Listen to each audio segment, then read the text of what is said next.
Welcome, everybody. Thank you very much for joining us. As always, I cannot wait to introduce our guest to you. But before I do, I want to thank some people that we always thank. We want to thank brassandwinds.com. The Mighty Quinn Brass and Winds are where we at the Willow School go when we need brass or wind instruments, and we think you should go there too. Check them out at brassandwinds.com. You're watching Truer MU, The Truth About Music. If you like what you see, please push the like button. If you want to see more, please subscribe. I think our conversations go a little deeper than the usual when it comes to music and other things. And in that vein, I want to introduce our guest to you. This is one of a number of interviews that I've done with fellow Oberlin students. And like some of those interviews, this is someone I haven't seen in maybe 25, 30 years, or even spoken to. But unlike those interviews, this is someone I hadn't expected to speak to again and had forgotten about to some extent until I saw him again on Facebook. And his name is Sam Farmer. And as to the reasons we want to talk to him, well, he is an author, but this also diverges quite into music and some other things. Let me tell you about Sam before we say hello. Sam Farmer is a neurodiversity community self-advocate, writer, author, public speaker, and consultant for Florco, a company that leverages virtual reality technology in teaching social, communication, and life skills for neurodiverse individuals. He is the author of A Long Walk Down a Winding Road, Small Steps, Challenges, and Triumphs Through an Autistic Lens. Sam, welcome to our show. Thank you very much, Adam. Great to be here. Well, we're happy to have you here. Thank you. Now, one of the key topics we're going to be discussing is the autism spectrum and your place on it. For some of our guests, they have really no idea what the autism spectrum is. Could you start by telling us, fairly briefly, what is autism? What is the autism spectrum? Well, entire books have been written on this subject, and many of them, but at a very, very high level, there's more than one way to look at something, and autism is one of those things. Traditionally, historically, and advocates like me are trying to flip this script. It's thought of as a disorder.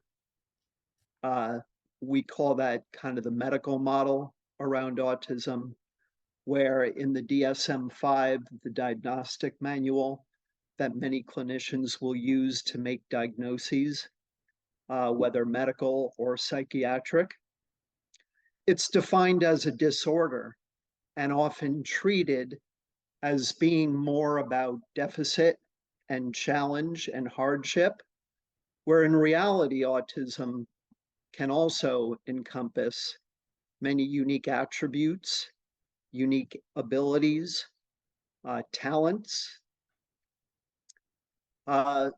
which kind of echoes not so much the medical aspect, but what we call the social model of autism, which basically states that autism is one among many, many neurotypes that naturally exist in the human population.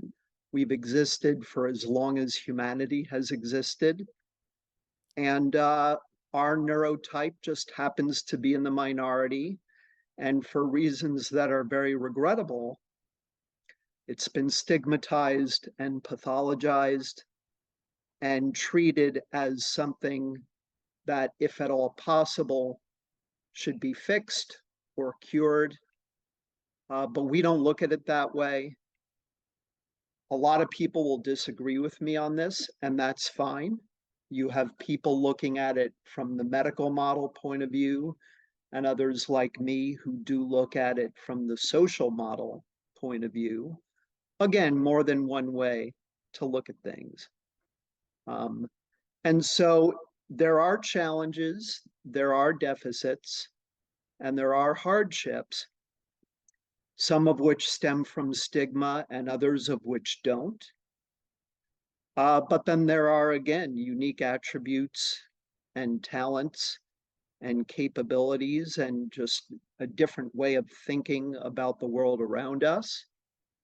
And those differences are kind of in the areas of learning and thinking differences, differences in how we sense the world around us. There are sensitivity related challenges and unique characteristics. Many on the autism spectrum tend to be very good at analytical thinking. We tend to look at things at face value in very literal um, terms. We're also very good with creativity, with pattern detection, uh, but just to name a few. And we care very deeply about things like human rights. We care very deeply about social justice. I think in part because historically we've gotten the raw deal as far as human rights and social justice is concerned, what with the stigma that we're up against. Uh, and you've got folks like Albert Einstein, who, based on what we know about him, he hadn't been diagnosed, but it's all but certain that he was likely autistic. You've got musicians, including David Byrne of Talking Heads fame, the lead singer of that band, publicly came out as autistic. You've got actors like Dan Aykroyd, Daryl Hannah. You have thoughts around the possibility that maybe Mozart, Beethoven, creative minds, minds that didn't think the way most other people thought in their time, who could very well have been diagnosed based on what we know about them, and a whole slew of just all kinds of other well-known individuals who have either been known to be autistic or likely were but never got diagnosed.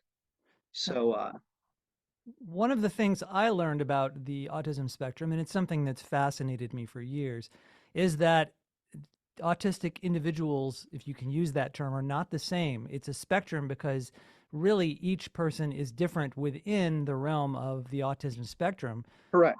And so the question I want to know is how would someone know if they were on it and no one told them?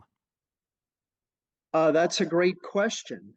Um, there are people who self diagnose based on what they learn from other autistics' lived experiences. That if you listen to others who are autistic and who talk about their challenges, how they've experienced life, they might say to themselves, well, what they're saying sounds very familiar to me in terms of my own experiences. They might make that connection. This is where it's very important if you want to learn the truth about autism, to learn it from those of us who are autistic, who walk in these shoes, where oftentimes um, people are only listening to non autistic individuals, which is fine. It helps to hear a variety of different viewpoints. But autistic people, with respect to what you just brought up, Adam, are a critical component of who ought to be sitting at the table, so to speak, metaphorically, if somebody is thinking about or deciding or trying to figure out if they're autistic or not. But oftentimes it will be a diagnosis. In my case, and I write about this in the book, I went to a neuropsychologist. I had a neuropsych evaluation, which led to the diagnosis. I did various skill building work with clinicians after that diagnosis who upheld its legitimacy. And that's how I know for sure that I'm autistic, but I'm a proud autistic.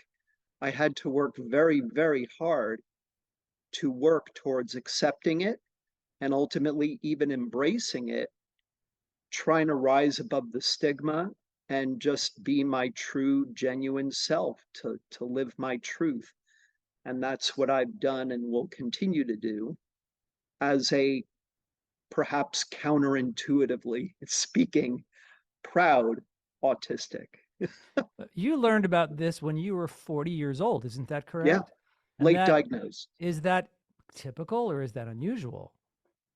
It's becoming more and more unusual because of how different autism is being diagnosed today and in recent years than when I was younger. For example, at Oberlin and throughout grade school, I had no clue.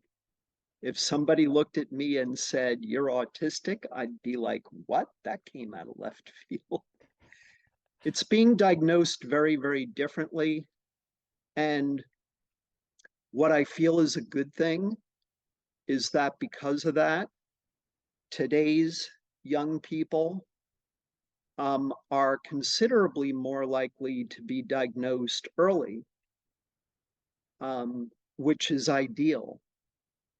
Whereas because of my generation, and there are those of us who are late diagnosed, who kind of were born in the late 60s or earlier or in the 70s, some of us kind of look at ourselves as the quote unquote lost generation, not to be confused with the lost generation in the writings of F. Scott Fitzgerald in the 1920s, but in our own way in the autism community, the lost generation, because for a big, big chunk of our lives, we didn't have a complete picture of who we were. Um, I was very, very fortunate to have some sense of who I was. I had a lot of good help from smart, caring, kind people. I had two parents who arguably knew very well what they were doing when they raised me. I associated with all the right people, got the right help, thankfully was born with a good head on my shoulders. I was very, very fortunate to grow up in a well-off family with financial resources that not everybody has access to. And so, with all those factors, and perhaps sadly, and for all the wrong reasons, that I'm white and that I'm male, that I had a halfway decent picture of who I was pre diagnosis. But that is far from the truth for many of us, regrettably, in our community. Um, again, my skin color, my gender identity, my socioeconomic status growing up, all worked in my favor. I would prefer to have a more level playing field. But for that reason, I was able to have friends. I knew enough about myself to know that deep down I was a good person. My friends were people who were able to see past my social um, idiosyncrasies, quirks, um, social skills challenges. They were able to see past all that and see the good in me. So I knew that much about myself. Of course, I knew that I was good at music. In high school, I was a tennis player and a cross country runner, a good student. I did well enough in those sports to be able to compete on our sports teams. So I knew that about myself, of what I was good at.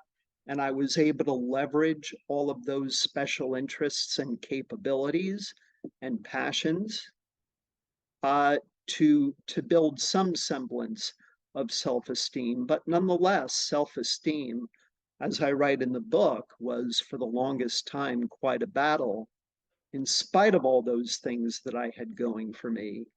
So, really, my sense of self for the longest time, well into my 40s, post diagnosis, was arguably half baked.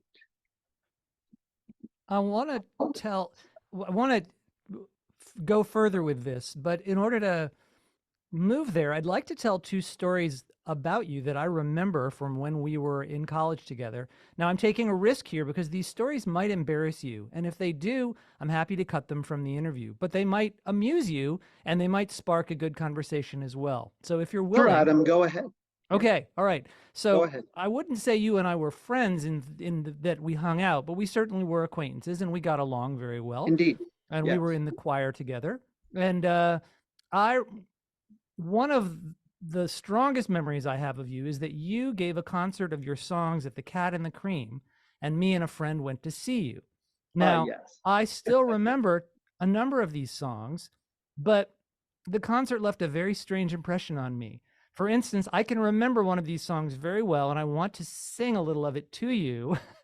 Uh, and it went like this: Johnny's coming home today. It's so long since I've seen my good friend. Johnny's coming home. And the funny thing is, I even remember the melody: Johnny's Oh, coming that's home funny. today. It's so long since. I was like, this song Wow. has a great melody. It's got a great rhythm. But the problem was that was all there was to the song, that Johnny's coming home. And I was like, what? I don't understand this song. He's just singing that Johnny's coming home. That that's not a It's song. interesting. It's just, I was like, I left the concert and all the songs were kind of like that. Like they were all very well crafted and you sang them with such passion. But from a songwriting standpoint, for the audience, they made no sense. They were like they were like approximations of songs. And I just left thinking, what's going on here? What why would anybody see? That was the thing that was missing. That's one of the stories. Do you want to talk about that? That's interesting. It's a really, really old song that later I would revise because often as a songwriter, you rewrite. You just don't just write new songs, you rewrite old ones that you see flaws. But it's interesting that that song, as I wrote it, had the verses and the repeating choir or chorus portion. It may be that my intent of how I'd want the song to be heard got lost because back then I struggled vocally in that setting, in spite of the fact that I was a good enough singer to be effective in a choir setting, as you know. But particularly back in those days, prior to me having any serious vocal training, which I would get later in life, um, I would maybe attribute your perception of the song, Adam, to my singing struggles. Even though I wasn't all that good of a singer, I still sang because I enjoyed doing it. And at a venue like the Cat and the Cream, you could get away with that. But if I heard a recording of that concert today, I'd be cringing because I'm my own worst critic, as many of us musicians, I think, tend to be. Yeah. Well, it wasn't the singing that struck me. I thought your singing was fine. Interesting. It was the lyrics that confused me. It was the fact that Yeah. there was no story to the song. That you'd think that, okay, so Johnny's coming home. Why do you want Johnny to come home? Why did Johnny leave? All the details that would make the song, like for you, the picture was complete. You knew all about why you wanted Johnny to come home, but you never tell us in the song. That's the point I'm getting at. There was And the that's a valid point, Adam, because lo and behold, I would end up scrapping those lyrics and I reinvented the song to be about a whole nother subject years later. yeah, The songs you rewrite, the starting point, you rewrite it because initially it fell short. You're yeah. right, the song did fall short. I saw its shortcomings later in life and I reinvented it. And I've done that many times. with all kinds of songs. But yeah, that might be an example of where, with my autism and with my thinking differences, again, there are learning and thinking differences. What to me could be a legitimate set of lyrics for a song could be very different to the ears of somebody non autistic. And that's perfectly okay. Yeah. With diversity all around us, dissent is going to be inevitable. And so, with my song, with my book, with the many articles that I have on my website, I know that what I have to offer creatively is going to resonate with some people, but not with others. And I'm perfectly fine with that. That's great. And that's what you need in order to write songs is you have to have that attitude. Indeed. Here's Indeed. the other story. Maybe less embarrassing, but interesting nonetheless. This happened when we were in choir, and it was, I don't remember the exact scenario, but we were all standing around, and you went to the piano out of the blue and you started playing Misty. And here's the Yes. thing I mean, you played it, you were just phenomenal. You sat down and you played this freakishly good cocktail lounge Misty. And okay, here's the funny thing. First of all, nobody asked you to do this, and it was kind of like, why are you doing this? But at the same time, you were so good, and that I had never heard you play before. I didn't even know you played the piano, and you sat down and you just knocked this freakishly good performance out. And then that was the Thank last you, time I Adam. ever, yeah. And then I never heard you play again. The whole scenario was just sort of strange. Like you zapped down out of nowhere, played the piano, and woof, the whole experience is gone again. Very odd. Yeah. Depending upon the dynamics of the situation and depending upon whatever mood I was in at the time, I would either sit and play just spontaneously or I wouldn't. Crapshoot. Yeah.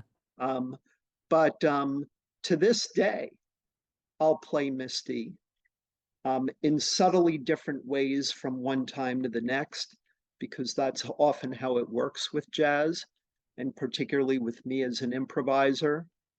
Um, some thought that maybe I played it too similarly between different instances. I did play it more than once at Oberlin. Um, but whatever, that's just the way I played piano. Yeah. But but yeah, I'm proud to this day of my interpretation of that song. It's one of my better interpretations, which explains why I would often sit down and play it. But yeah, it's just variables that determine whether or not you do something in the given moment. Yeah. Yeah. And I really appreciate you allowing me to share these stories with you, and Sure. that you're open to hearing them. Did you, who you said you studied jazz at Oberlin, as did I. Both of us on the side, I think. Was Neil Creaky your teacher? He was I'm so glad to hear that. for a couple of semesters. Yeah. Now, Well, if you remember Sanford Margolis, I do. Sanford Margolis had a student, um, if I remember correctly, by the name of Art Koo. Okay. And Art, as a student at Oberlin, was my jazz piano teacher my freshman year, Okay. taking secondary lessons. And then it would be in my sophomore and also in my senior years that I studied with Neil. For whatever reason, in junior year, I felt I should have a break from jazz piano lessons. Mm-hmm. That was my first year in the Oberlin College Choir. But freshman, sophomore, senior years, it was Art and then it was Neil. Well, I've interviewed a number of Neil's students, and for me, one of my secret missions is to let the world know about one of the greatest unknown pianists who ever lived. Oh, Can you? without question.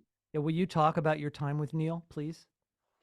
What sticks out to me about Neil, a couple of things, really was just how genuinely good a person he was, kind, patient, likable, decent human being, just all those things you'd want in a teacher. But musically, what sticks out to me more than anything that he really ironed into my head of the importance of being a good jazz pianist is that when we improvise, to do so lyrically. He placed a great emphasis on lyricism, particularly with respect to jazz and improvisation. And at the time, I didn't really understand that as well as maybe I should have. For whatever reason, I got more caught up in the chromatic harmonies and the different A and B form chords and the different ways to voice a major or a minor or a dominant or a diminished chord. And I was too focused on the harmony to really be serious about what my right hand would be doing melodically. And he kind of woke me up to that. And overwhelmingly today, and for years now, as a pianist, not that harmony doesn't matter, of course it does, but my primary focus is on melody and on playing and improvising lyrically so that what I play, somebody listening to it could sing it. Yeah. He really placed a great deal of emphasis on that. And to me, that was, I think, the greatest value he brought to me as a jazz piano teacher of mine, I'm so more than grateful for anything. you. Thank you so much for that because I find that that is the way I play jazz piano too. And I think I owe him the same debt, but I don't think it had occurred to me that it had originated with him. Thank you. Um, I want to talk. Let's move back towards something a little more general. You described going through an inner battle for self-love during this process of growing up. Why didn't you love yourself? Well, I was diagnosed as learning disabled at the tender, very vulnerable young age of not even 3 years old. And in grade school, with my peers, I stuck out in ways that I would rather have not stuck out. I knew I was different. I knew that I was very much in the minority of being in the special education classroom where most of my peers weren't. And that rendered me a sitting duck of sorts, where unfortunately I had to deal with bullying. Fortunately, nothing that seriously injured me or that obviously was enough to cripple permanently my sense of self. Because though it took a while, today I'm proud and confident and strong in myself and living my truth genuinely, unmasked. But during my formative years, it was anything but. And what I had to do, and what countless other autistics unfortunately have to do, particularly in my so-called lost generation of us older autistic adults diagnosed late, is that we needed to mask our genuine selves in order to fit in. And that would be at the heart of why I had this inner battle of working towards self-love, of being comfortable in my own skin, was having been labeled learning disabled at a young age, having various struggles around socialization that made it not impossible, but challenging to make meaningful friendships. And all those things do a number on a young person's self-esteem. And that included at Oberlin. Oberlin was a real challenge because by absolutely no fault of its own, it was a very diversified, very complex, environment relative to the sheltered environment in which I grew up. And that's a wonderful thing that I love about Oberlin, but it was a challenge for me as an autistic that with the complexities, with a larger campus, larger classes, louder parties, and often in crowds of people, that can be a very, very challenging scenario for you if you're autistic, that it was hard socially. But I still managed, took time and effort to make a few friends. And for that, I'm grateful. But all those things play into the so-called inner battle that I write about. Yeah. Well, you Being different, because society has this awful, awful, I think, habit, society at large, of pathologizing difference in so many forms, whether you're different with respect to uh, sexual orientation, gender identity, whether you're different racially. In my case, if you're different with respect to neurology or neurotype, uh, society tends to pathologize difference in so many of its forms. yeah. And that plays into that struggle because what the greater society thinks of you, how the greater society judges you, inevitably impacts sense of self. Were you looking as a songwriter? I know you had maybe some dreams, or as a musician. You indicate that music became core to your self identity. Was there a sense that music was going to make you famous so that you would be accepted by that larger society, or did you circumvent that grim fate? I never, I had thoughts in high school that this might be something I would pursue. Um, that craze in my mind didn't last long of I'm going to be a famous musician someday. My mother in particular, I think, helped me to kind of come down to earth. That look, Sam, you can always play music. Whatever money you might make from it is money that you'll make. And I did make a supplemental income doing piano teaching, doing gigs with bands, etc. But I had thoughts of going into music education. After Oberlin, I went to the University of Arizona. I enrolled in a post-baccalaureate teacher certification program that where I earned my degree in music history and theory from Oberlin. This was a program at the U of A that enabled you to get certified to teach in the area in which you majored as an undergraduate. So thinking I would want to be a music teacher, that kind of fell short. So here I was after this 2-year program at the U of A and 4 years of Oberlin, 6 years of higher ed, doing music and music ed, that these were areas I decided just weren't for me. Yeah. And so I ended up going through a transitional period in my life of moving from one job to the next. These were dead end jobs.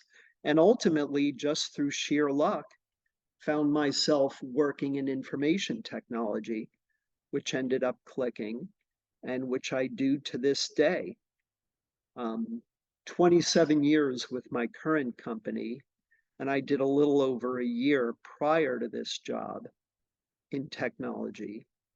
So that's not quite, but almost 30 years doing IT. So thankfully, I found what clicked. But I never expected to be a strictly performing musician and to be famous and to be able to sustain enough of an income doing just that. I had a fantasy of it. I think all of us do. But thankfully, I came to know better, to bring my expectations around that more down to earth. Well, not to diminish the importance of music, I'm going to read a quote from your book. I benefited greatly from group music experiences in that everybody in a given ensemble needs to listen to what's going on around them, feel connected to everybody else, and commit to what the group is collectively doing to deliver a solid performance. Now, that's profound. What I'm curious about is why was that possible for you in music, but not necessarily elsewhere? Um, Music is in my blood. It goes back many generations on my father's side of the family. Um, there are processes in the brain that deal with music that are separate from how you deal with other things.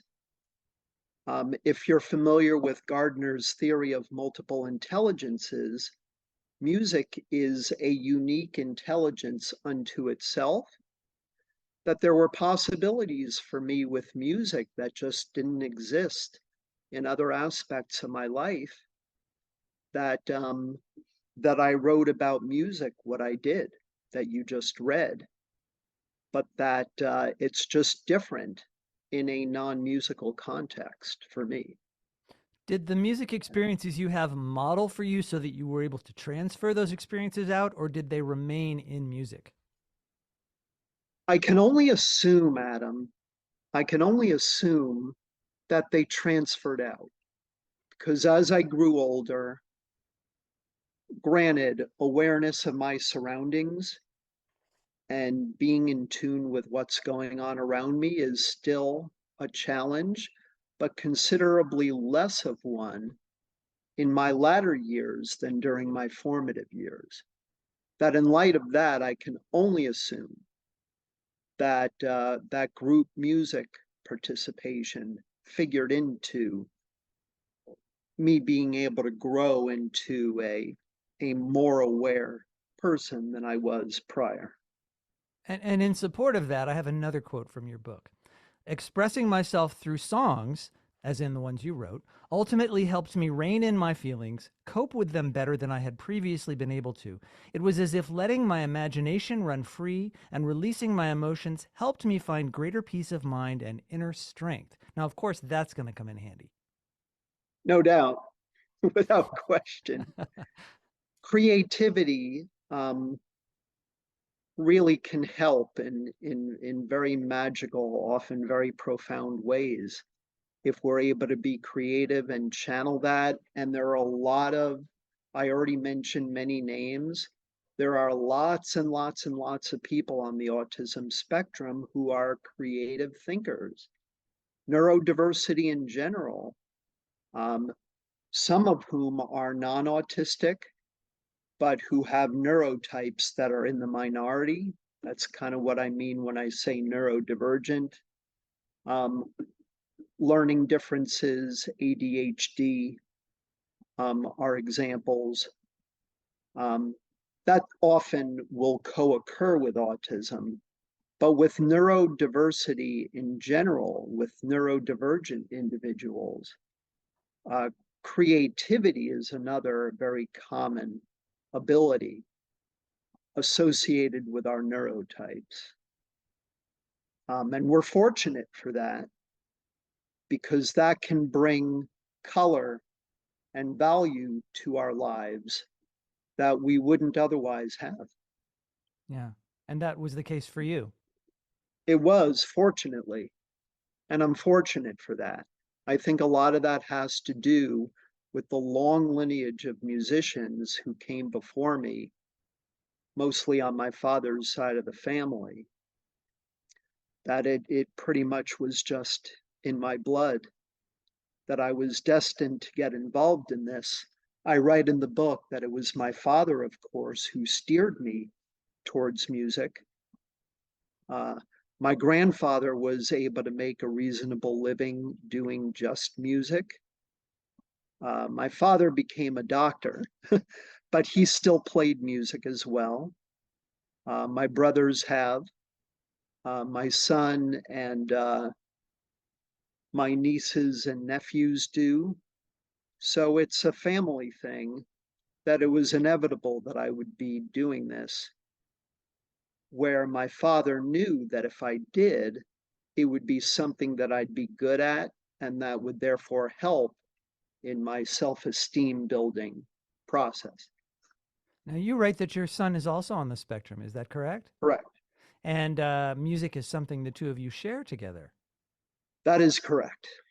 Um, well, when you found out, when did you find out that your son was on the spectrum, and what was your reaction? See, this is a good example. When you're younger, the typical scenario is that you learn a lot sooner than I did.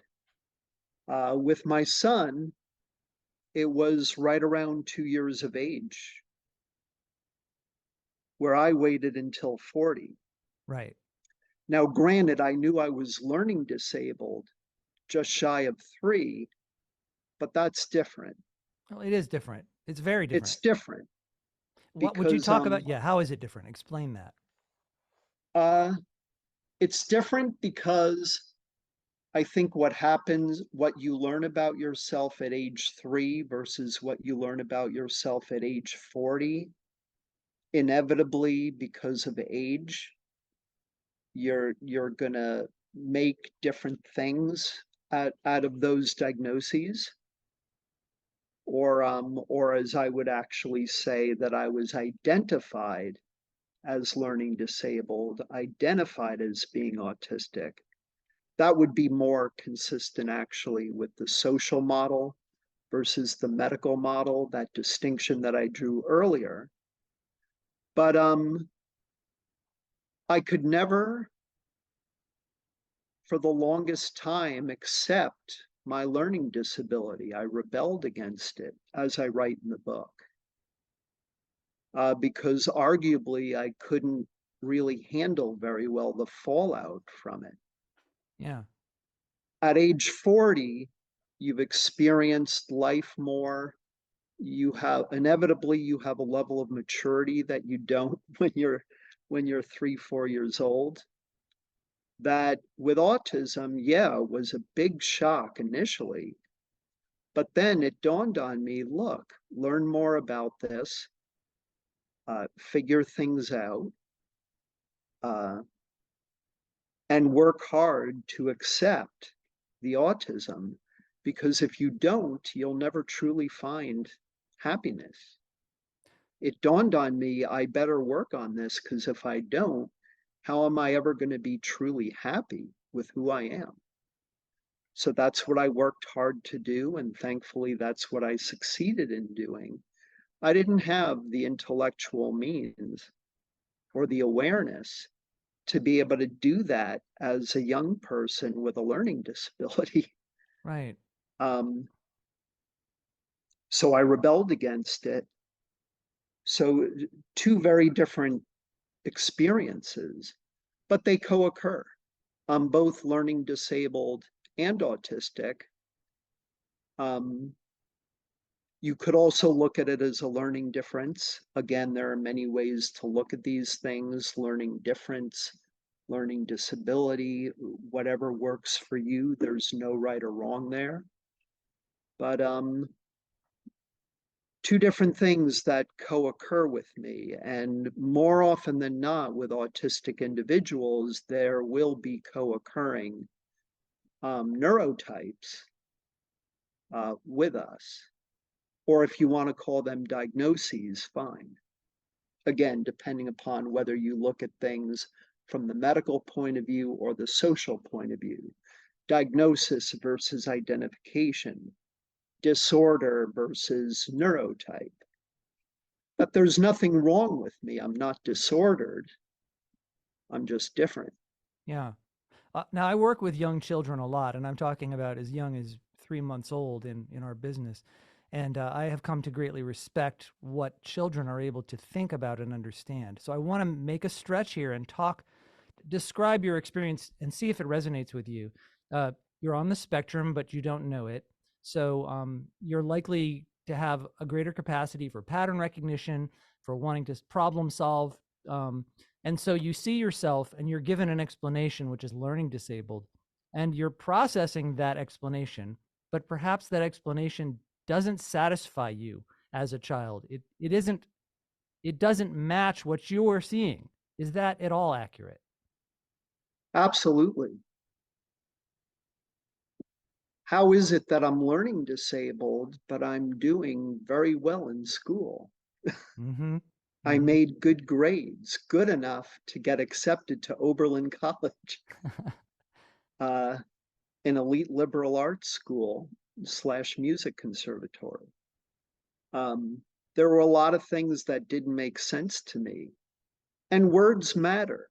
Mm-hmm. Um, I had a very, very difficult time with the disability label growing up because it made me feel different in ways that I didn't want to be looked at as being different. Okay, I'm saying even further, perhaps you But didn't even feel it was accurate. Not even about perception, but this isn't me. and so, yeah, um, it didn't make sense, but nonetheless, it's what I was diagnosed with. I knew I was learning disabled, but in knowing it, I didn't really understand very well why I had been labeled it. I had challenges, particularly with reading comprehension in school. Um, as a result of that, English composition was my hardest subject. I steered clear of it at Oberlin. I struggled through it in grade school. I did better with the basics of grammar and syntax and learning those because there was greater structure, greater predictability. These are things that help autistic individuals, is to try to be able to work within a structure. Where with English composition, and particularly with Shakespeare, I couldn't make anything out of Shakespeare. Like, what Hmm. are these words? What are they supposed to mean? I was completely lost because understanding and being able to make assumptions and inferences about characters, about character development, those are anything but structured and logical. And I've always worked best in the midst of logic, structure, predictability, straightforwardness, which is why I did very well in math, did well in science. In English class, what saved my grades from really being in the gutter were the grammar tests. Grammar is straightforward, learning that. And later on in life, I would get better with reading comprehension. And ultimately, of course, I would go on to write a book, Yeah, post your oddly enough. after your diagnosis, after you Yeah, recognized who you were, you became a writer, which is profound to me. yeah. So today, the learning disability is more about that I process what's going on around me different than others do. Now, granted, I do see myself as disabled, but the way many of us in the neurodiversity community look at disability, not entirely, but a good portion of it is due to external influences. I don't view my autism as rendering me intrinsically disabled.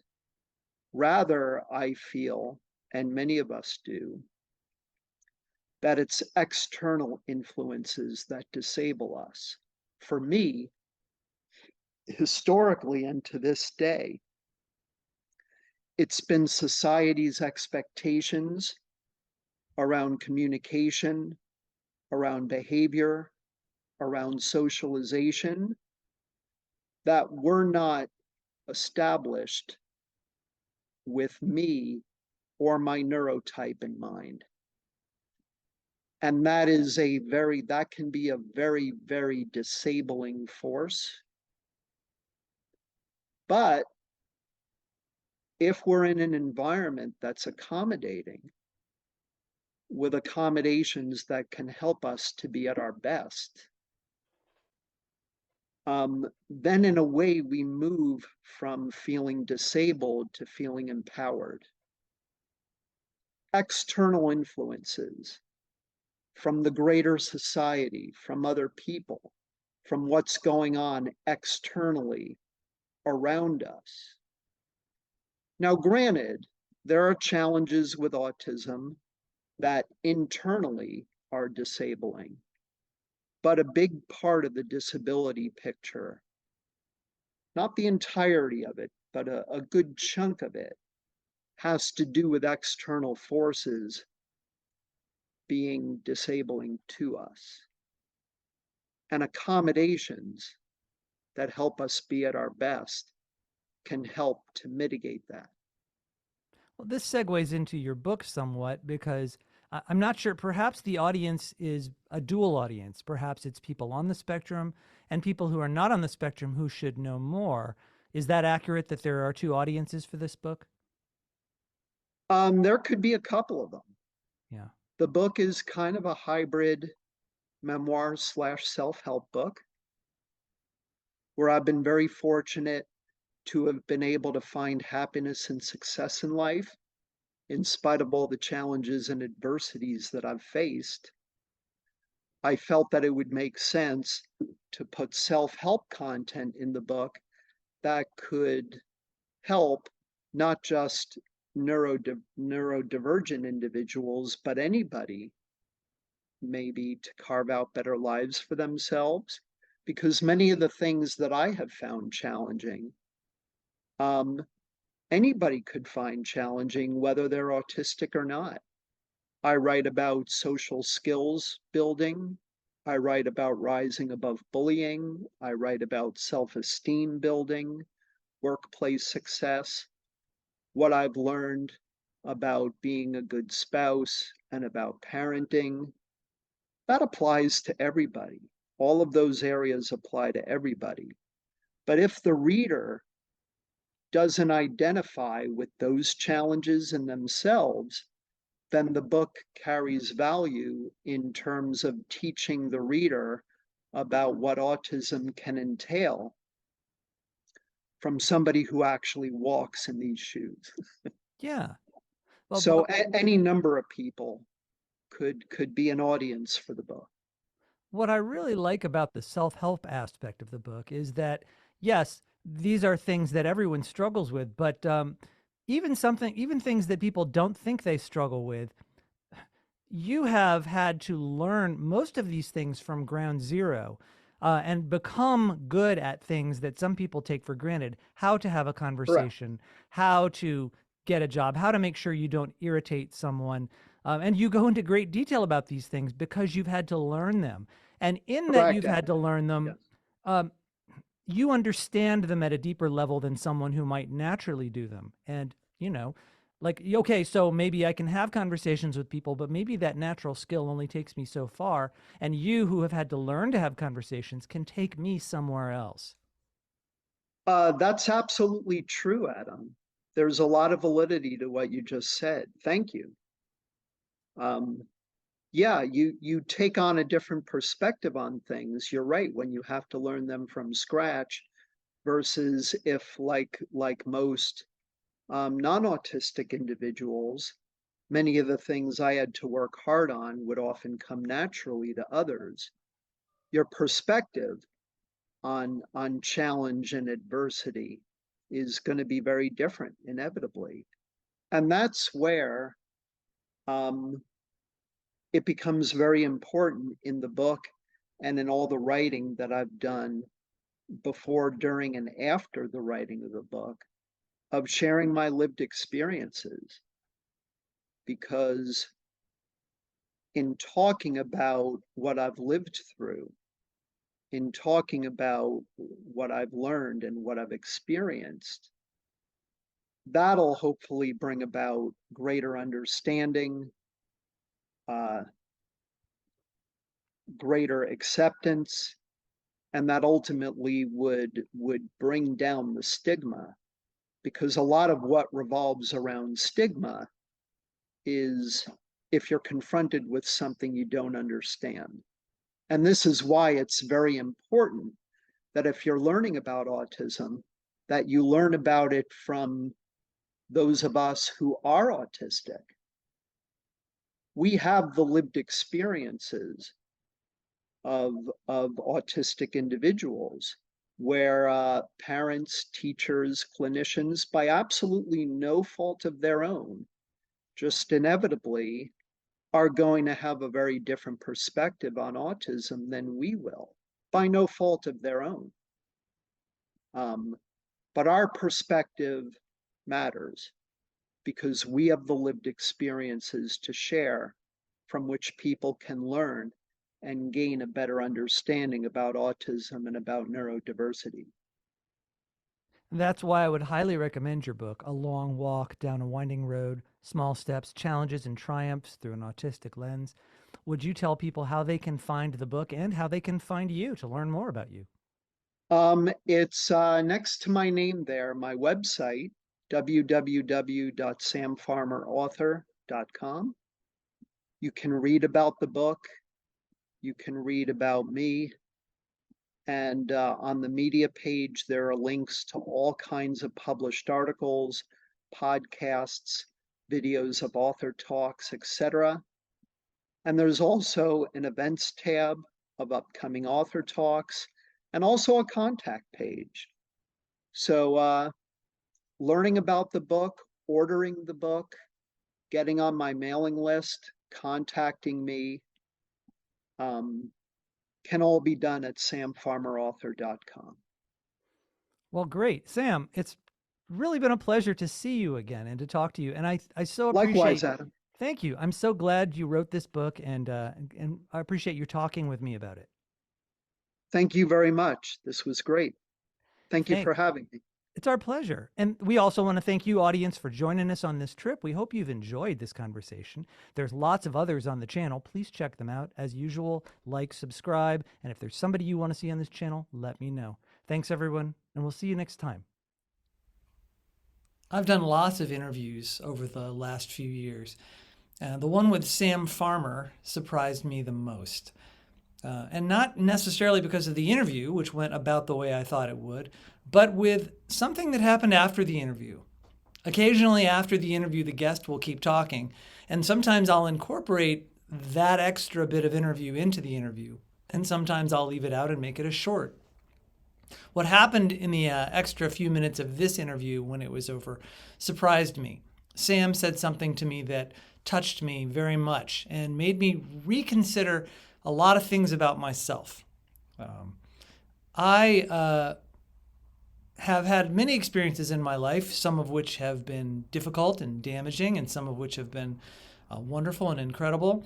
But I've gone through my life always with the feeling that something was wrong and that I needed to spend my life correcting the thing that was wrong to fix myself so that I could go ahead and then be happy afterwards. Sam's comments to me made me rethink all of that. And they made me go back and take a look at my life and assess who I was. And what I found surprised me. I was consistently the same person throughout my life, despite all the improvements I had made, despite all the progress I'd made, all the healing I had done. And I had to come to the conclusion that I was healed, that I was a complete person, and that there's nothing left to fix.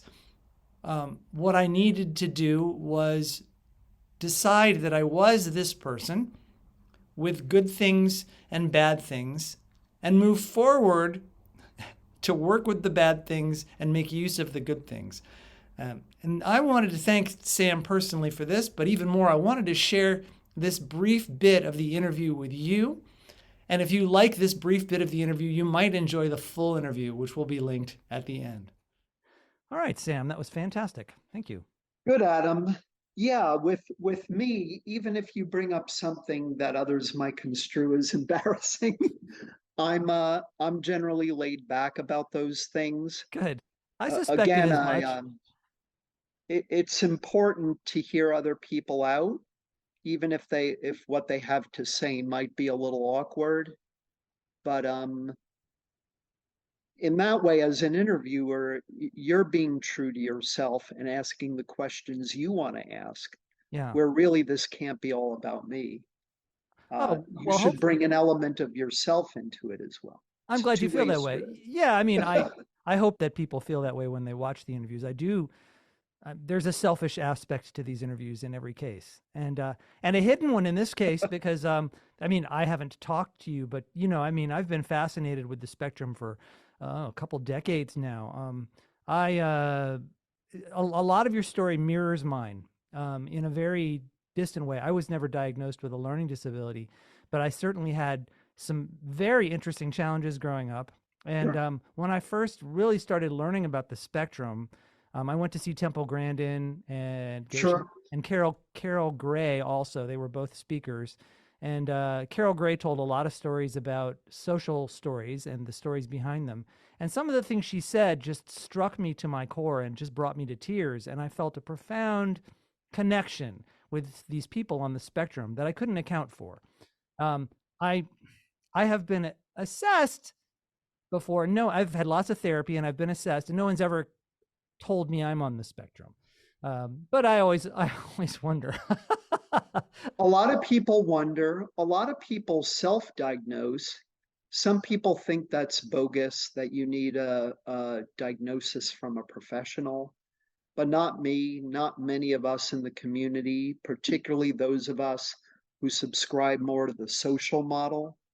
Yeah, We see great legitimacy in self-diagnosis, knowing that a meaningful process would lead to that. Um, but the reality is that there are a lot of neurodivergent individuals in the world who don't know it. Maybe they don't need to know it. Maybe they would be better off knowing it. I became immensely better off knowing it, but it's ultimately it's about, regardless of how your brain is wired or what your challenges are, your talents, is I think just being true to who you are, regardless of all these labels, of yeah, whether you are labeled or you're not. Just be true to who you are. yeah. That's quite a challenge, especially if you're trying to figure out who you are. Correct. It's often easier said than done.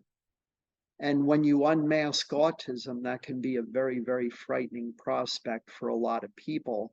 I think largely because of the stigma that we're up against and the discrimination that continues to occur, particularly in the workplace, where there's obviously a lot at stake Yeah, at work, um, that people can have a very, very difficult time if they're different and if they need accommodations in order to be at their best, but they're not getting those accommodations from their management. Um, but there's a lot to talk about, a lot to write about. I've already written so much.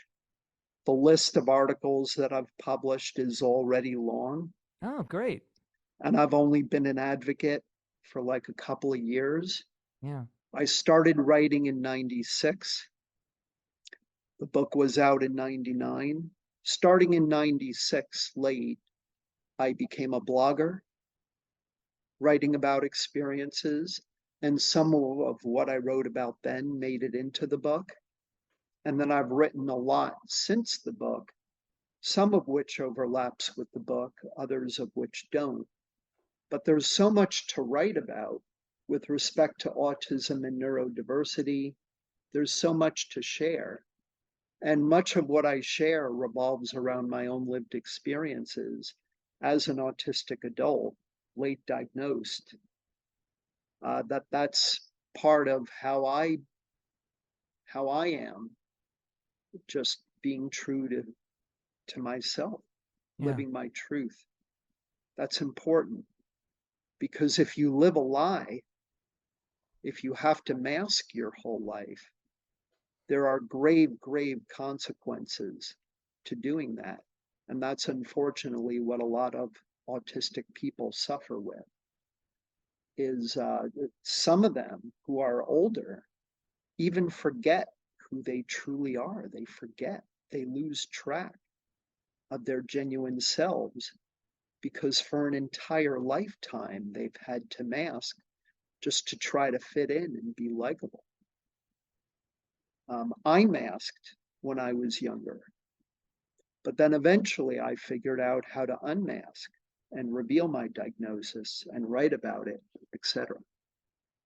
I'm one of the lucky ones in that regard. Yeah. Well, I'm Yeah. very grateful to you for taking that trip and for sharing it. Thank you.